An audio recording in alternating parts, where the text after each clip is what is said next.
between Pokemon cards, loot boxes, and Genshin Impact.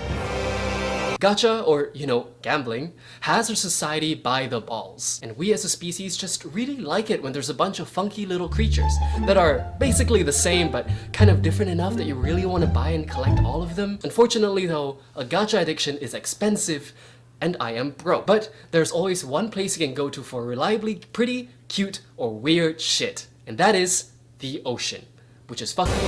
So, like any sane marine bio student would, I tried to satiate my black hole of a gacha addiction with plankton hunting. Because, as it turns out, plankton are super diverse, really weird, and most importantly, free. And boy, did I pull some strange little guys. Please help me identify them, I don't even know what some of these are. Which is why I'm making this guide on how you can join in, what you might find, and how your valiant work in ocean gacha could actually directly benefit ocean research. Because we need citizen scientists now more than ever, and all of you have the power to help. And if this becomes a trend, I can start selling seawater in blind boxes for profit. Don't tell anyone though, because my investors are very paranoid. And since this is a gacha explainer video, oh shit, what have I become? I'll be ranking these plankton based on two things: rarity and coolness. A system that is in no way subjective whatsoever. So if you're mad at my rankings or mad that I left out your favorite little guy, you can fight me in the comments.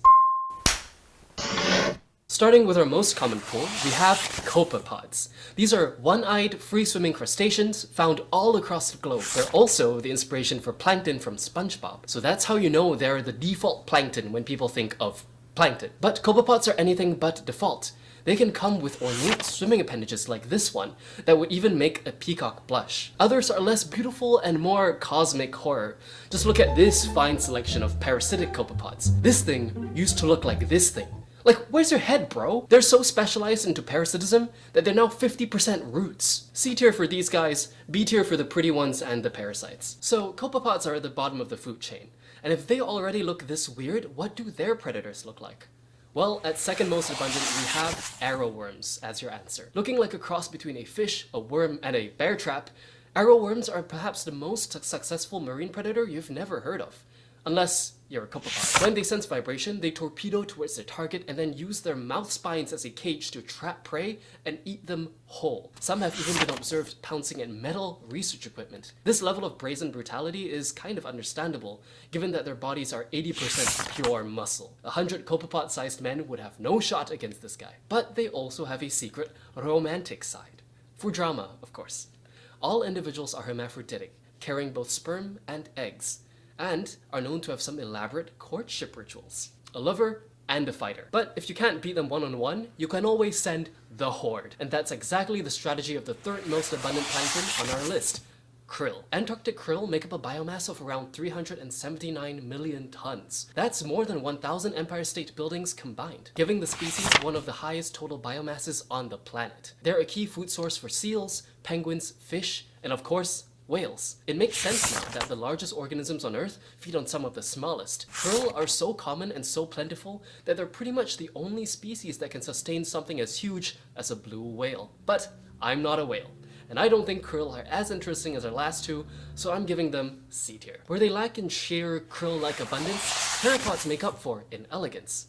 This group includes sea butterflies and sea angels. They're the inspiration behind many video game creature designs, including in Pokemon, Dave the Diver, and Genshin.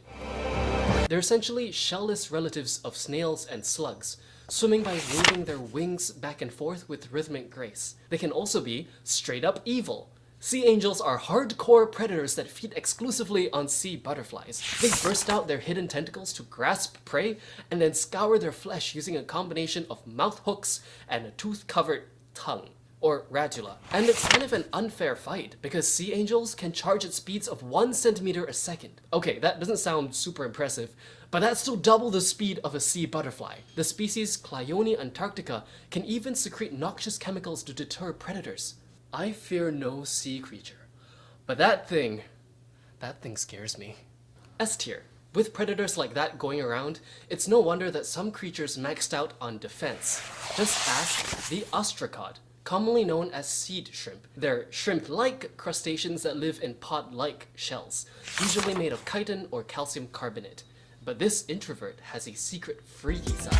You see, a fossil site in Australia happened to preserve soft tissue very well. As it turned out, the ostracods there set the Guinness World Record for the oldest penis in Earth's history. Not only that, they also had the largest sperm per body size of any animal. That's not one, but two superlatives that are gonna be pretty hard to top. Not hard enough, though.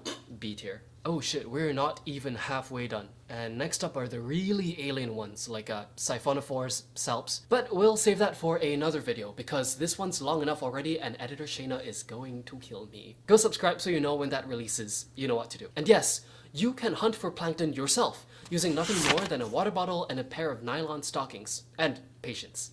Actually, NASA published a guide on it that we can attach in the video description. Share what you find down below, or post it on iNaturalist. Having mass public data on what plankton are present, how many, at what day, time, temperature, etc.